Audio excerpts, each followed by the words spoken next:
Sejam todos muito bem-vindos ao nosso podcast Vozes do MS. Comigo, Sargento Betânia. É uma satisfação muito grande tê-los aqui comigo pela plataforma do Jornal O Estado.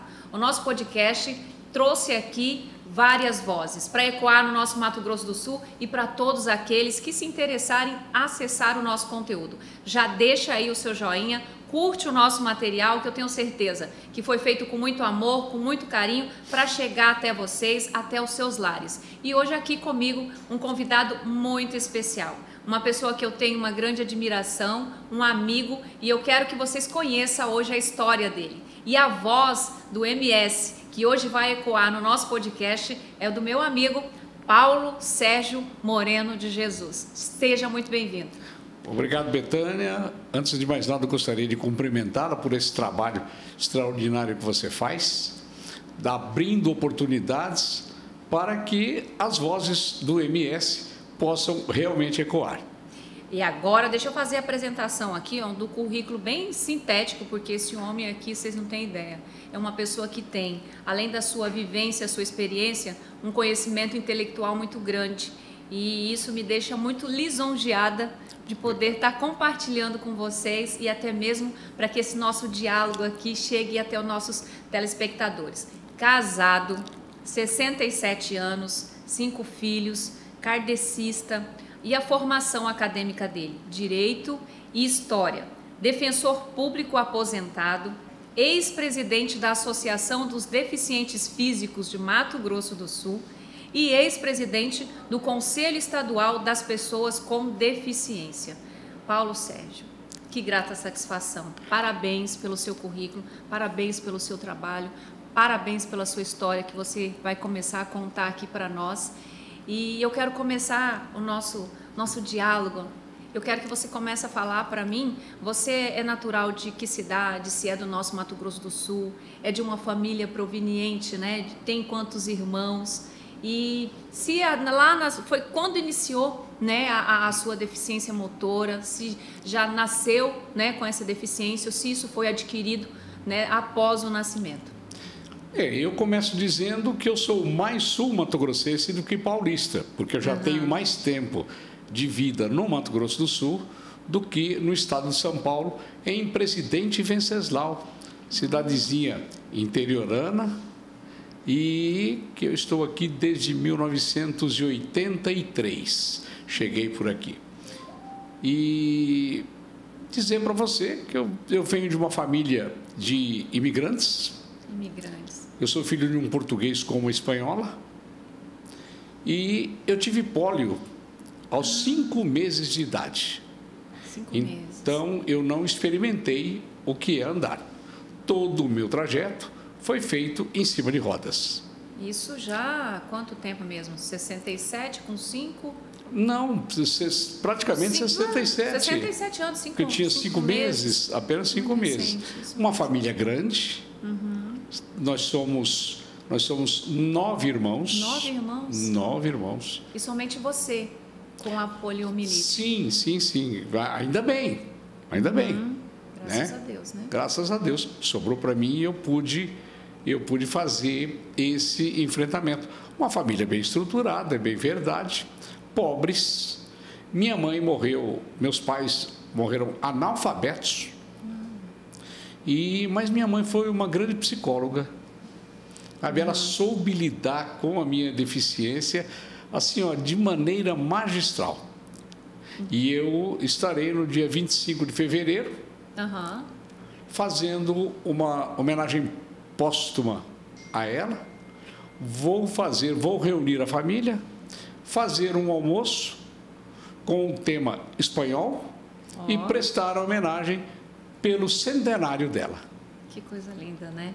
Mas me fala uma coisa, Paulo, você acha que também essa família, a família, em todo esse seu processo, você acha que isso tem um peso muito importante para qualquer pessoa? Eu sei que para nós, digamos assim, que aparentemente não temos nenhuma deficiência motora, né? Mas eu digo para aquelas pessoas que têm algum tipo de dificuldade, alguma problemática nesse campo da deficiência, né, física. A família, ela tem um papel fundamental em tudo isso? A família é a célula máter da sociedade. A família é a representação da sociedade em miniatura. Há um movimento muito grande de alguns setores querendo destruir a família. Mas isso é prejudicial para quem anda e para quem não anda. É na família que estão os valores morais, é na família que se forma o caráter da pessoa, é na família que se incentiva ao estudo, é na família que se aprende a solidariedade, que se aprende o que é certo, o que é errado, né? O que é certo, o que é errado, os valores, e que a gente aprende verdadeiramente a ser humano. Sabe por que eu estou te perguntando isso? Porque eu lembro daquela nossa conversa naquela tarde e você me falando do exemplo da sua mãe, que a maneira como ela criou você, como ela pôde te estruturar para o mundo, e você acreditava que isso sim foi o diferencial para que você se superasse. Então, eu queria que você compartilhasse para quem nos acompanha nesse momento. Eu lembro que você me contou um episódio, parece que era de um carrinho, não sei se era de rolemã, que tinha aqui na sua rua, que era uma ladeira abaixo. E aí, sua mãe, né, você pegou, eu não sei se avisou, não lembro se não avisou ela, e os meninos te empurraram e você caiu. Mas é bem assim, bem assim. Mas antes de dizer da minha mãe, eu tive 1 ano de interno na AACD em São Paulo. Quando eu fui desligado da AACD, uma junta médica se reuniu com ela e disse para ela o seguinte: a recuperação física dele é muito difícil. Isso com quanto tempo de vida você? Eu devia ter uns 9 anos, mais ou menos. 9 anos. Você já estava frequentando a escola? Frequentando a escola, tudo normalmente. E explicaram para ela, aí pegaram os meus resultados escolares. Sim. E disseram para ela: olha, se a senhora souber aproveitar, se a senhora conseguir aproveitar a cabeça que ele ele pode se dar muito bem na vida. Ele tem essa chance. E minha mãe investiu a vida dela nos meus estudos. Aliás, nos estudos de todos os irmãos.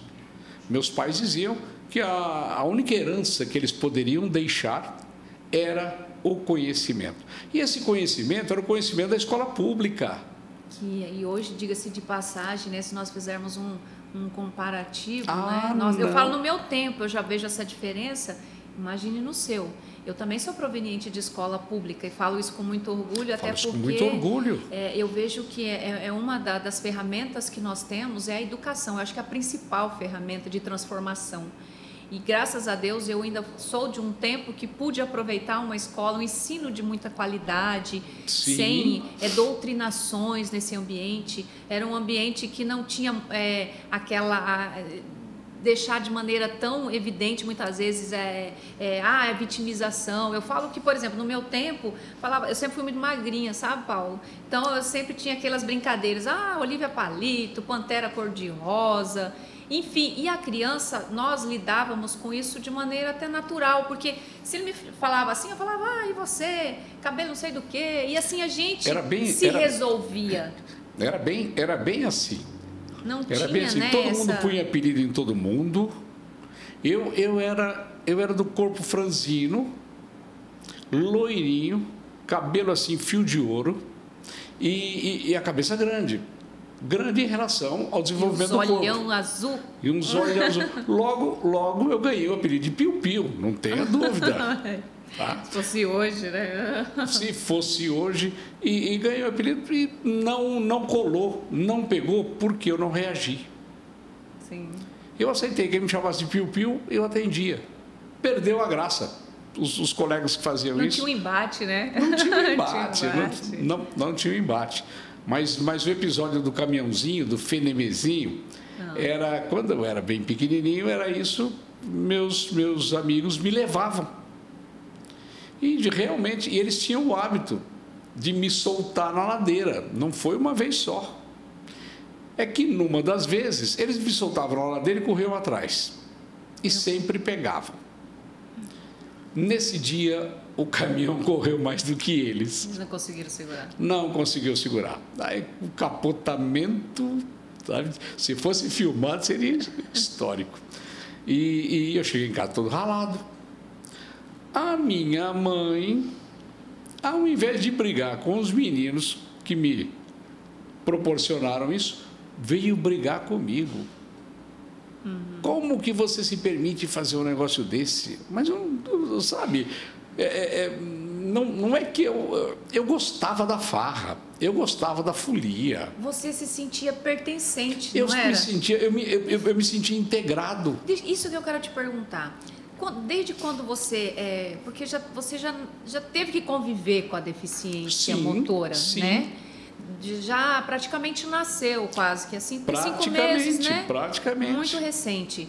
Você chegou a algum momento nessa sua fase da infância que você, dentro de você enfrentou alguma coisa do tipo, ai, é muito difícil, eu não vou conseguir estar na escola, é muito difícil, eu não vou conseguir me incluir com os coleguinhas, eu não vou conseguir fazer tal atividade. Isso foi algo muito preponderante para você ou não? Como que foi? Como você lidou sempre com isso? Quem te ajudava a lidar com tudo isso? Olha, eu não quero fazer proselitismo aqui de religião nenhuma, tá? Aliás, a doutrina que eu sigo diz que não é para fazer esse tipo de coisa, tá? Não é para chamar. A doutrina diz que quem não for ao Cristo por amor, vai pela dor. E é um jargão militar muito isso também. Hein? É um jargão militar. A gente tem isso muito na academia, que fala assim, guerreiro não aprende com amor, vai aprender com a dor. Vai aprender com a dor. Então, a religião me ajudou muito. Porque a partir do momento em que eu acreditei, e é uma questão de fé, sim, eu deixo bem colocado isso, não há nenhuma, o que eu vou dizer aqui não tem nenhum cunho científico. É uma questão de fé. A partir do momento em que eu acreditei na reencarnação e nos motivos da reencarnação, eu passei a me aceitar melhor. Eu passei a me dar conta de que havia um propósito para eu estar aqui assim. O resgate... Você, então, você se sentia ou não diferente? Ou você se sente ou não diferente? Olha, eu tive fases na vida, né? Eu tive fases na vida. É claro que isso não foi assim, um mar de rosas, sabe? Que eu tirei de letra. Não tirei de letra. Claro que eu vi os meninos todos jogando futebol, menos eu. Claro que eu queria também jogar futebol. Ainda mais para o menino, né? Eu falo que eu tenho meu filho, que ele é louco por futebol. Ainda mais para o menino, né? Mas eu consegui passar bem por essa fase. E esse negócio da gente se sentir uma pessoa normal ou não, eu, ao amadurecer, eu passei a me ver que realmente eu tenho uma deficiência. E eu não comungo da ideia de que me tratem como uma pessoa normal. Não, mas olha, você parece tão normal. Não sou não. Não sou não. Eu sou diferente, eu tenho meus valores, conheço meus limites, sei dos meus defeitos, mas não sou uma pessoa normal, claro que não. E eu conto até um episódio, porque quando... e aliás é um engodo. É um engodo, é uma coisa terrível você querer tratar uma pessoa deficiente como normal. Ela deve ser tratada sempre com respeito, claro, tá? Mas observado as suas limitações. Eu vou dizer para você, quem me acha normal esquece da minha deficiência e me impõe barreiras que eu poderia não enfrentar. Tá? Eu sinto muito um primo meu, uma casa, um belo jardim na frente e uma escada. Sim. Ele reformou a casa. E depois ele falou para mim assim, você não vai lá em casa? Eu peguei e falei, olha, eu não vou. Falei, porque tem uma escada na frente da tua casa. E você recentemente reformou a frente da sua casa e naquele espaço todo que você tem, você não pensou em pôr uma rampa. Exato. Ele falou assim, você sabe de uma coisa? Eu não pensei mesmo eu te considero uma pessoa tão normal, olha... Que ajuda a que só. você... E considerar esse normal, muitas vezes, ajuda a que tenha essas limitações. Sim, continue. sim. Porque a acessibilidade é algo que nós precisamos a todo momento construir, continuar Sim. falando. E eu falo isso até mesmo por mim, viu? Não estou falando só para os nossos telespectadores, estou falando por mim também. Quero puxar minha orelha, porque eu acho que é necessário a cada vez mais a gente falar sobre os assuntos, sobre essa temática, Claro. até para que a gente consiga fazer uma alta, né, reflexão e ver no que de fato a gente está contribuindo, porque não adianta muitas vezes também só ficar no campo e falar, é importante, nós precisamos, tá, mas e o que a gente está fazendo para que essa realidade possa, né, ser melhorada, para que realmente essa inclusão, né, e talvez essa inclusão a gente está tentando de um mecanismo não da maneira como deveria ser, né? E essa inclusão e essa acessibilidade, ela vai além da questão arquitetônica. Sim. A acessibilidade à saúde, a acessibilidade à educação, a acessibilidade ao lazer, Exato. a acessibilidade, enfim, a todos os aspectos da vida. Que dê a dignidade da pessoa humana, né? E o que a gente vê num Brasil que nós estamos vivenciando, o que a gente pode observar é que nem os andantes estão tendo essa acessibilidade. Nós vivemos um momento tão crítico no país, Exatamente. tá? que o acesso à educação, o acesso à saúde, o acesso ao lazer, o acesso à informática também não pode ser esquecido. Então, isso daí, até os próprios andantes enfrentam dificuldade. Exatamente. Porque não há uma política pública suficiente para alcançar E esse efetivar segmento. essa acessibilidade, né?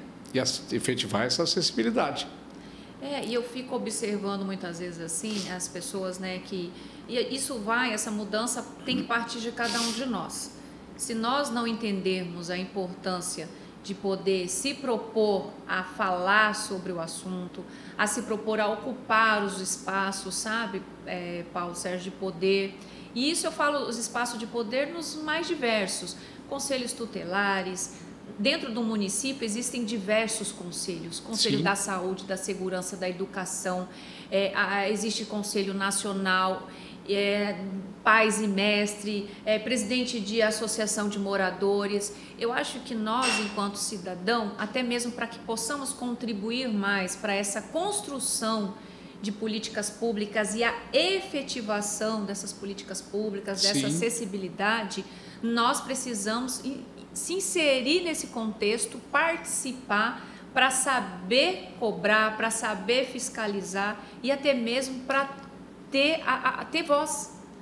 Porque se a gente não participa, outros escolhem por nós.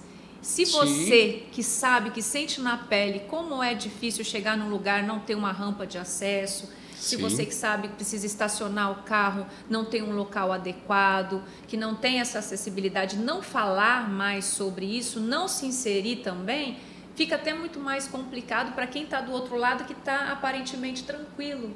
Que não tem um caso desse dentro de casa, que não tem um familiar, que não convive, né, de maneira mais próxima. Acaba aqui sendo algo muito natural para esse tipo de pessoa, né? Então, a partir do momento quando há realmente essa participação, essa inserção do cidadão se mobilizando, se inteirando das diversas situações da sociedade, penso eu, tá? Me corrija se eu estiver errado.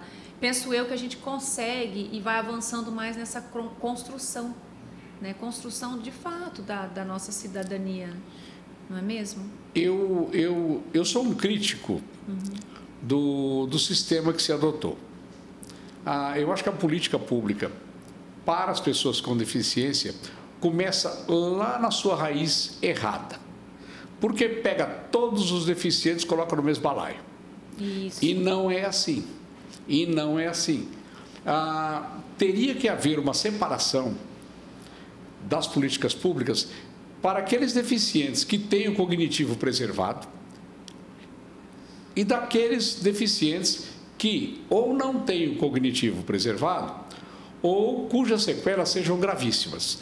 Esse segundo grupo, Sim. que eu me refiro, esse tem que ser tutelado. Esse não tem jeito, porque ele tem um comprometimento mental e ele tem uma sequela física muito comprometedora. Tá? Agora, o problema está em quem tem o cognitivo preservado. E que nós precisamos explorar de uma maneira positiva essas pessoas. Explorar, mas eles não fazem isso. Eles não fazem isso. O deficiente tem a cabeça boa, pode estudar, mas o governo prefere dar uma esmola social para ele se manter analfabeto, emburrecido, para poder participar do curral eleitoral dos políticos que estão aí. E essa pessoa... Porque a partir do momento em que eu fiz do estudo, a partir do momento que eu fiz da leitura mais diversificada possível, tá? Uma arma, um instrumento, eu deixei de ser interessante para os políticos. Porque você começou a ter voz ativa. Eu comecei a ter voz ativa, eu comecei a dizer não, a influenciar eu comecei outras a influenciar e a questionar. Exatamente. Então, não é isso, não é isso. O que a política pública quer e pegou. Então, a política pública quer tutelar todos os deficientes. Quer que todos sejam beneficiários de algum tipo de esmola social. E hoje eu vejo com muita tristeza... Sendo que alguns são parciais, essa deficiência. Poderia ser explorado, poderia ser desenvolvido. Sim. A outra habilidade, que qualquer um de nós temos algumas habilidades. Sim, que nos diferem, não é? Exatamente nisso. E o que eu vejo são alguns amigos, alguns colegas, tá? Passando pela humilhação de vender balinha no farol. Eu, quando passo por um farol e eu vejo um amigo, eu cumprimento, o tempo de parada no farol, ainda converso um pouco com eles e tal, mas eu sei que aquilo é humilhante. Eles não acham. Eles não acham. Eles foram doutrinados para serem assim. E muitas vezes se contenta com muito pouco, né? Se contenta com muito pouco. Eu acho que poderíamos pensar, sempre, porque eu falo sempre para o meu filho, por isso que eu falo para ele, estuda, meu filho, que o peso da caneta ele é muito mais leve do que o peso da enxada. E se você não tem o conhecimento, você se torna escravo e você se torna direcionado. Então, para que você possa, né, ter voz e para que você possa, de fato, ser uma voz que vai ser ouvida, você precisa buscar o conhecimento. É o que eu tento ensinar para o meu filho. É claro que ele tem 11 anos e vai aprendendo com a repetição, né? Mas eu vejo que muitos, e é muito bom ouvir isso de você, porque se fosse de mim, né, uma pessoa que aparentemente eu não tenho nenhuma deficiência motora, né, eu não tenho nenhuma deficiência física, se eu viesse e falasse tudo isso que você acabou de falar, por muitos pode ser interpretado como uma maneira que eu estou discriminando, que eu estou desfazendo, sim, que eu não estou olhando justamente para essa pessoa com deficiência. E, na verdade, o intuito não é esse. O intuito é, sim, assistir, dar condições para aquelas pessoas que realmente precisam, mas explorar o que ela tem de positivo, de talento para ela poder exercer até mesmo uma profissão, desenvolver uma atividade. Existe uma corrente, inclusive, que ela prioriza um outro tipo de código. Nós temos o Código Internacional de Doenças. Sim. O Código Internacional de Doenças vai se referir à incapacidade, tá? Você tem uma enfermidade. O que nós propomos, essa corrente da qual faço parte, propõe um código internacional de funcionalidade. Identificar em cada indivíduo o que lhe restou de potencial para que ele possa retribuir à sociedade. E no momento em que ele se faz um ser produtivo, ele vai ganhar muito mais do que a esmola social que o governo propõe, E, pelo contrário, ele vai gerar tributo, ele vai ser mais um contribuinte, porque ele vai produzir, e aqui, infelizmente, se tributa a produção, tudo. se tributa tudo, ele vai consumir mais e melhor, tá? E, enfim, vai ser um consumidor muito mais... Ele vai ajudar no desenvolvimento vai ajudar econômico, né? De toda maneira. De todas as formas. E é bom você falando isso também. Conta um pouquinho para mim como que foi essa sua caminhada na parte de alfabetização. Você chegou na escola, lá na sua parte de ensino, no ensino fundamental. Como que foi essa sua inserção no ambiente escolar?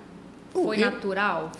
Eu fui muito bem recebido pela dona Dora Platzek, tá? Que foi a minha professora do primeiro aninho, por quem eu tenho um grande carinho, ela que me alfabetizou. Lá em Presidente Venceslau. Lá em Presidente Venceslau. Esse nome, Dora Platzek, ele mora no meu coração. É eternizado. Eu fui muito bem recebido pelos colegas também. Havia um primeiro olhar, o primeiro olhar é uma coisa cruel. Eles olham com um olhar de pena? Primeiro, sim. Primeiro, mas eu vou te contar dos olhares, as etapas. O primeiro olhar é de pena. Nossa, coitadinho, olha como ele é magrinho, olha, ele não anda. Que dó. Tá, na medida em que vai conhecendo e vai descobrindo alguns potenciais, aí de espanto. O quê? Nossa! Foi quando eu comecei a me destacar nas notas. Você tinha um intelecto muito além, né? Eu não diria isso, né? Mas eu tinha a dedicação muito além, isso você pode ter certeza. Dedicação, disciplina. Você sempre foi muito disciplinado? Sempre fui muito disciplinado. Isso é seu ou foi de direcionamento da sua mãe? Não, eu acho que as duas coisas. Porque a disciplina me facilita viver. Tá? Depois tem o terceiro olhar, é o olhar da indiferença. A pessoa passa, já nem nota que eu existo. Existe, né? Tá? Mas depois tem o quarto olhar.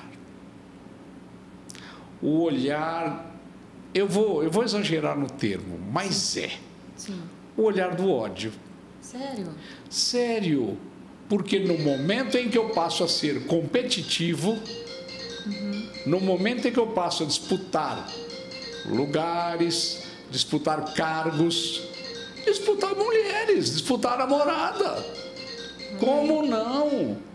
Pô, mas, não, ele não pode. Agora, você enxergou isso tarde demais, você perdeu. Mas o que eu gostaria também de... Mas isso já mais ou menos com qual idade? Isso no fundamental ou se já no ensino médio? Não, isso ao longo da vida. E hoje, olha, é uma coisa triste de falar. Mas hoje eu sinto discriminação. Hoje eu sou mais discriminado. E eu sou discriminado principalmente no meu nicho. No seu reduto. No meu reduto. De pessoas com deficiência. Eu chego no ambiente onde tem as pessoas com deficiência, já enfrentei isso várias vezes. Eu chego num carro bom. Aí eu conquistei um monte de coisa na vida.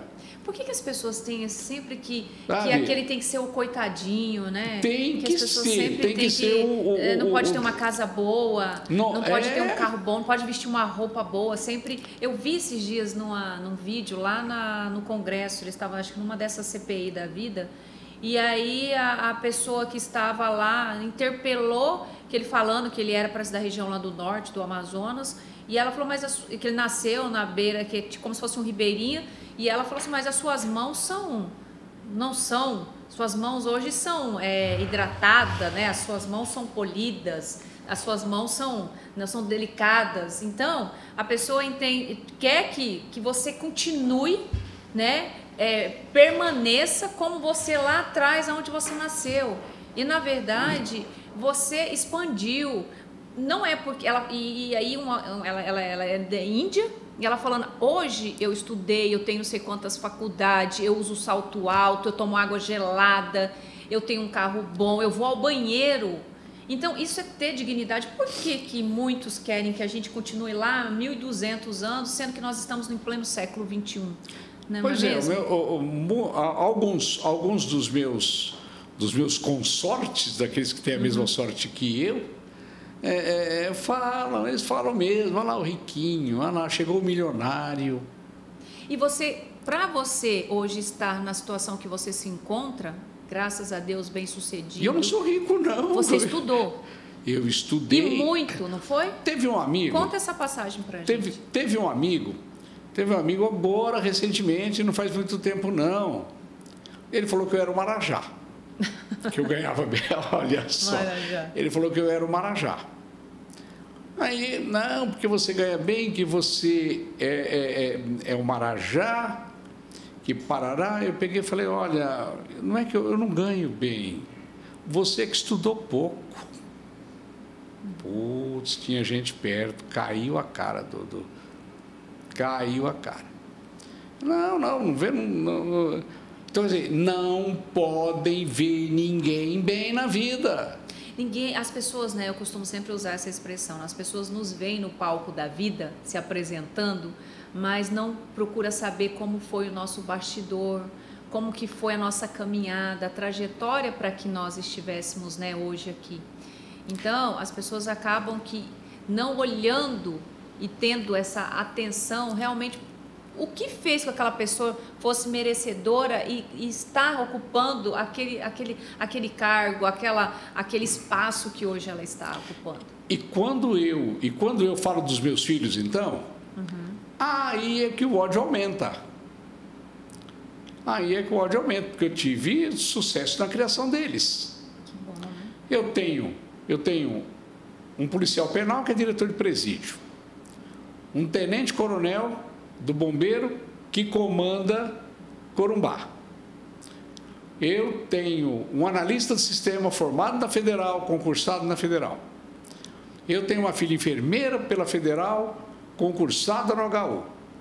E um filho policial penal no estado de São Paulo.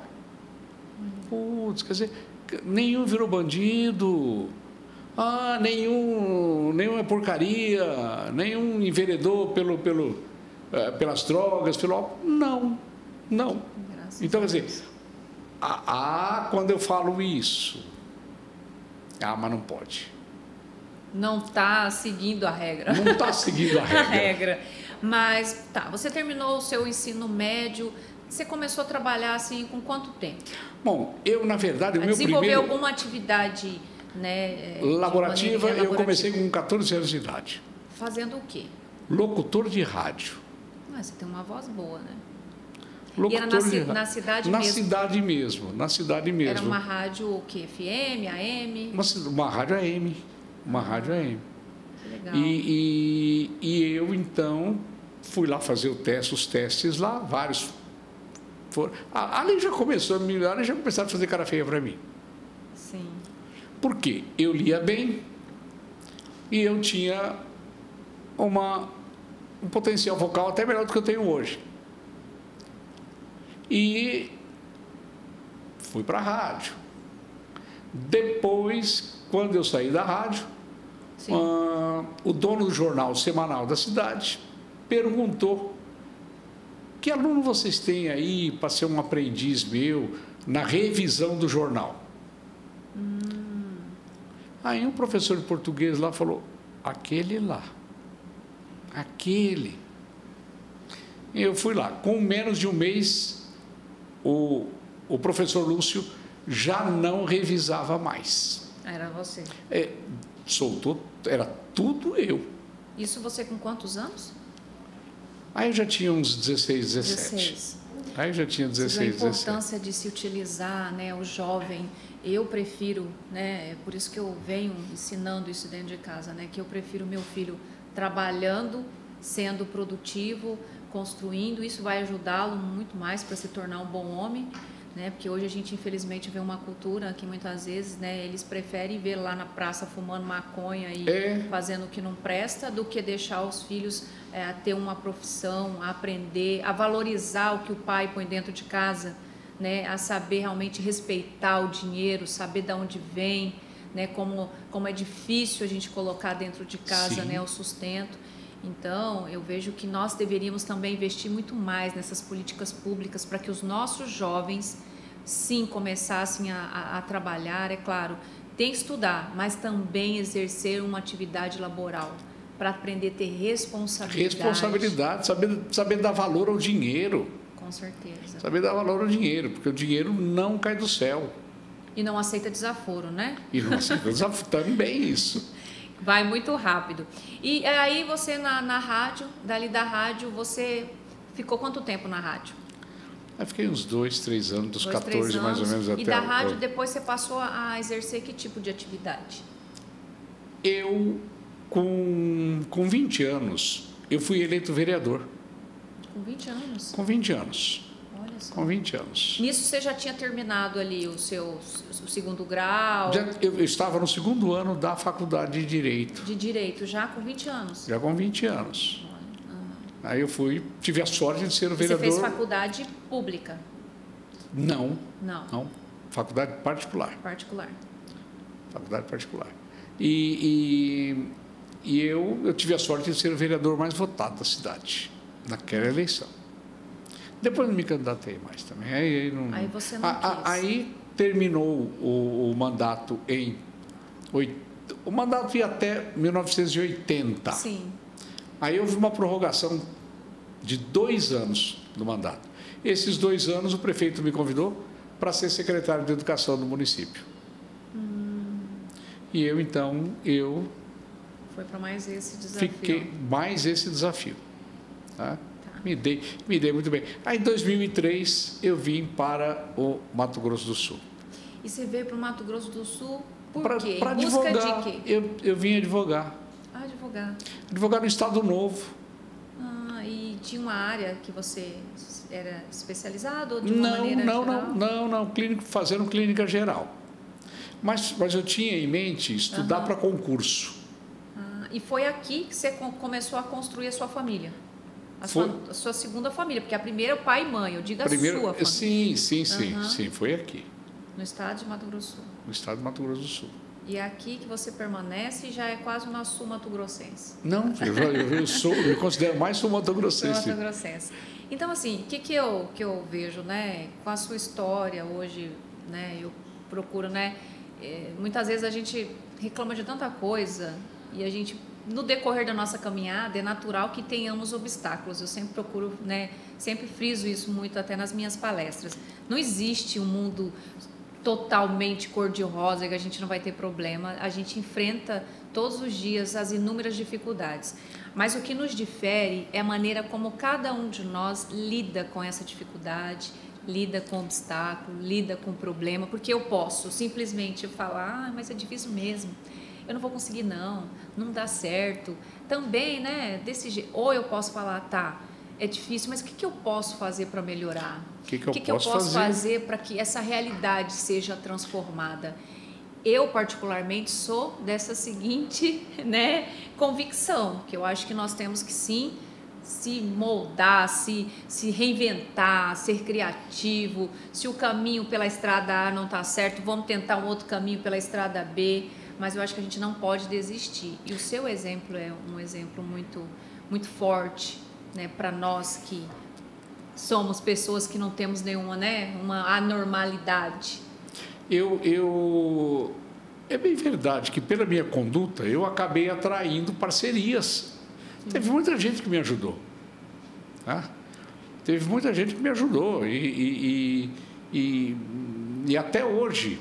Bons amigos também, né? Bons amigos. E até hoje, aí eu tenho minha vítima aqui, me acompanhando, a Cristina, tá? Que tem um papel fundamental no que eu vivo hoje. É minha grande parceira. Então, quer dizer, eu sempre tive entre os amigos alguém que me deu a mão, sabe? vários amigos que me deram a mão, que me ajudaram, porque viram que em mim houve, quem investiu em mim, ganhou. Sim. Quem investiu em mim, apostou certo.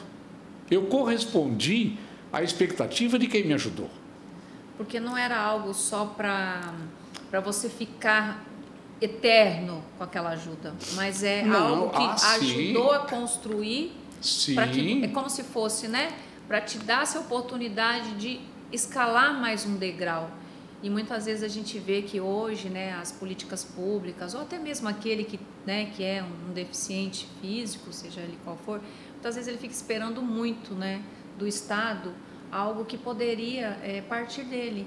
Eu acho que o pontapé inicial, esse primeiro passo, é claro, é importante você ter ajuda, mas depois você precisa caminhar com os seus próprios meios. Isso Sim. também é dignificante, né? Você se sente, acho que...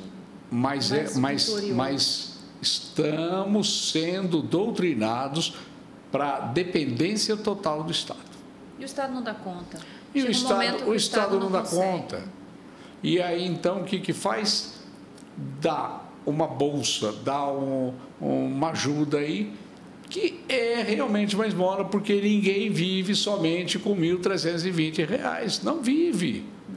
Até porque você precisa comer, se vestir, grande parte precisa pagar um aluguel, tem um meio de transporte, enfim, para que você viva, e viva bem, não sobreviva, porque com esse dinheiro você vai mais sobreviver, mas para que você viva bem, você tenha qualidade de vida, né, você precisa com certeza ter um respaldo financeiro, uma estrutura familiar muito melhor do que essa que muitas vezes o Estado ele quer fornecer e ele disponibiliza, né, com muita luta, porque também não é fácil, né?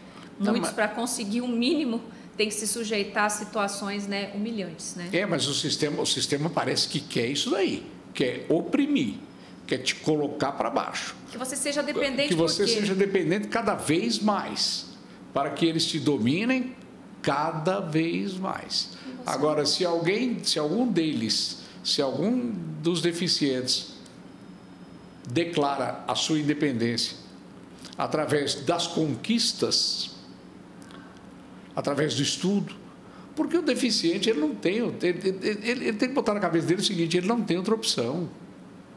A minha mãe era uma espanholinha ardida, tá? Braba, pensa numa espanholinha, numa baixinha braba. E sabe o que ela falava para mim? Se hoje acontecesse isso daí, matavam ela. Mas ela falou muito pouco porque não precisou. Ela viu que eu deslanchei na escola. Tá? Muito cedo ela viu que eu deslanchei na escola. Mas ela dizia assim para mim: eu não vou viver para sempre. Teu pai não é eterno. Você não pode pegar no cabo de uma enxada. Ou você vai estudar e ser alguém na vida, ou você vai pedir esmola na porta da igreja. Meu Deus do céu, sabe, aquilo foi impactante. E eu passava na porta da igreja e via aquele povo lá e falava: Jesus do céu, me livre disso. Me afasta de mim esse cálice. Falei: isso não é para mim. Isso não é para mim. Vou estudar. Me dediquei. Eu era campeão de redação, nos concursos de redação que tinha, campeão de poesia. Eu li muito. Então você é uma pessoa que gosta muito de ler. Eu gosto muito de ler. Que bom. E hoje vejo a internet como um paraíso, um mar de informação. Eu não sei você, mas eu sou assim, eu sou meio que, não sei se é um pouco antiga, eu tenho uma dificuldade de ficar lendo coisas online. Eu sou muito de livro, eu sou muito ainda me pego muito ao papel. Eu não sou muito de ficar, é aplicativo disso. Mas você... Eu gosto do livro, de pegar, folhear. Você quer ver, você vai me compreender. Você vai me compreender. Eu e tantos outros colegas temos limitações nos membros superiores. Pegar o livro, colocar numa posição para visualizar as linhas, as letras. É complicado. É mais dificultoso. É mais dificultoso. Agora, ali num clique. Você já tem acesso ao mundo, né? Eu tenho acesso ao mundo, virar a folha.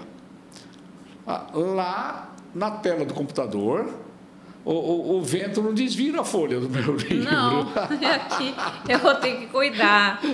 Você viu, né? Que é tudo questão de ponto de vista e cada um tem a sua, né? Você vê como é que é? Não é fácil agradar a todos, né, Paulo? Você vê. É bem Mas, assim. enfim, eu fico muito feliz, né, novamente, de a gente estar podendo ter esse momento de compartilhar um pouquinho da sua história. Tudo eu vejo que é fruto do seu empenho, da sua dedicação, da sua superação, de você acreditar. Principalmente eu vejo que é o viés da educação, né, do estudo. Sem dúvida. Do aprimoramento. Não há outro caminho. E que fique também esse exemplo até para muitos que nos acompanham nesse momento, que talvez possa estar passando por alguma dificuldade, talvez possa estar pensando alguém fazendo você acreditar que não vai conseguir, que não vai se superar. E é possível sim. Se a gente não consegue com a mão direita, mas Deus nos deu a mão esquerda. Se não é com a mão esquerda, você pode ter certeza que tem a perna, tem aqui o nosso, né? Que isso aqui comanda tudo, né? Sim.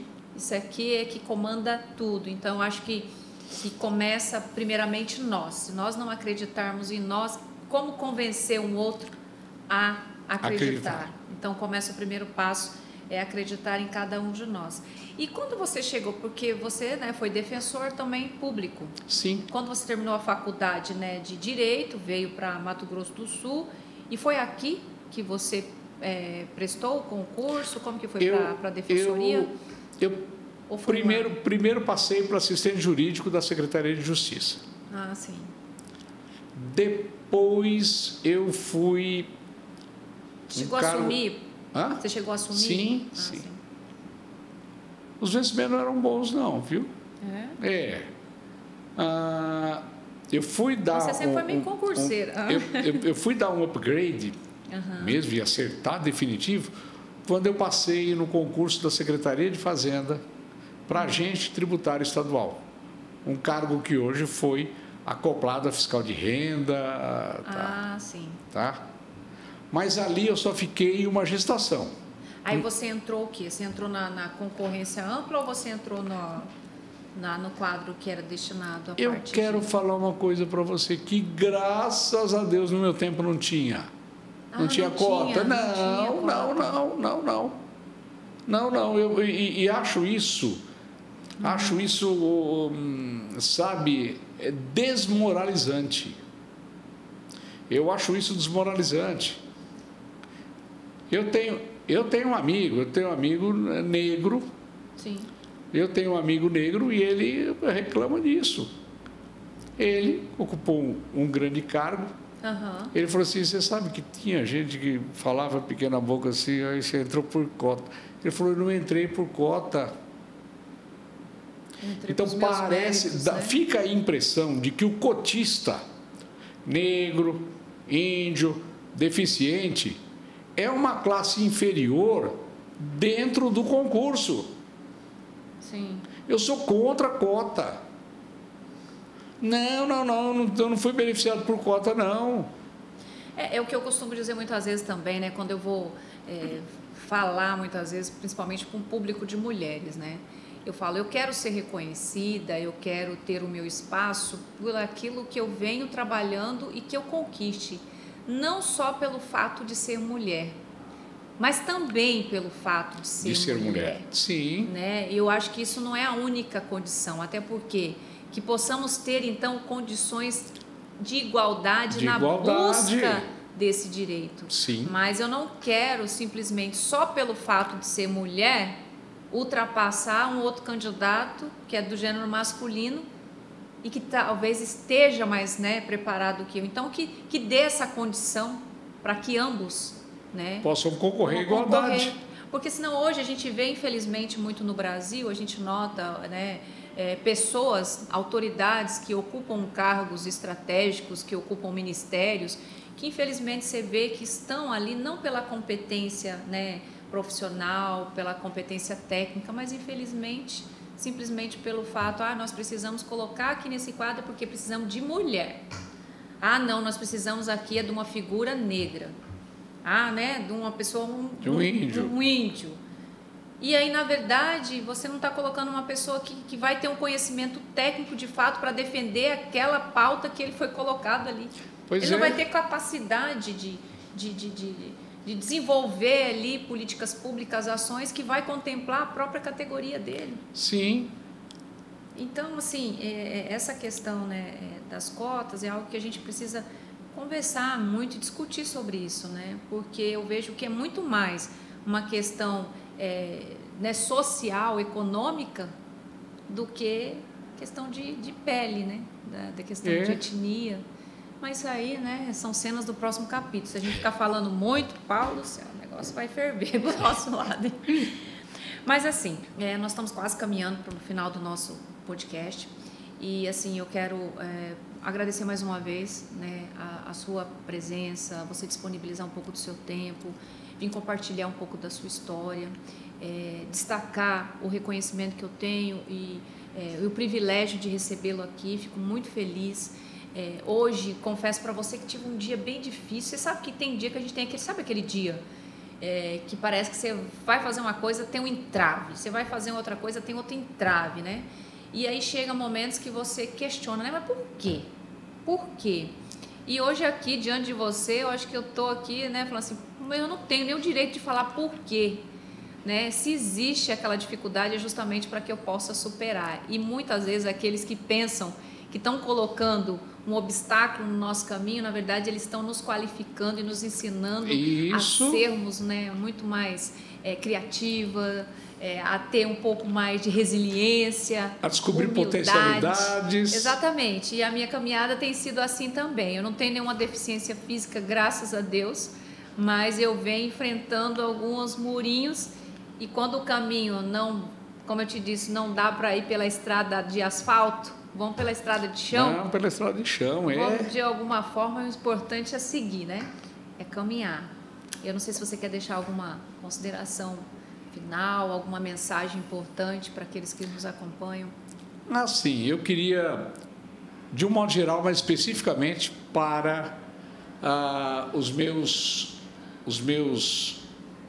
amigos deficientes. Não tem outro caminho. O caminho é o caminho da educação. Somente pelo ensino é que nós poderemos nos libertar. Somente através do ensino é que nós vamos poder fazer a nossa emancipação. Nunca é tarde para se estudar. A qualquer momento que você queira ter uma profissão, fazer um curso profissionalizante, seja de ensino médio, seja de ensino superior, você pode. E você, mais do que pode, você deve. Você vai ficar feliz e sua família vai ficar feliz com você também.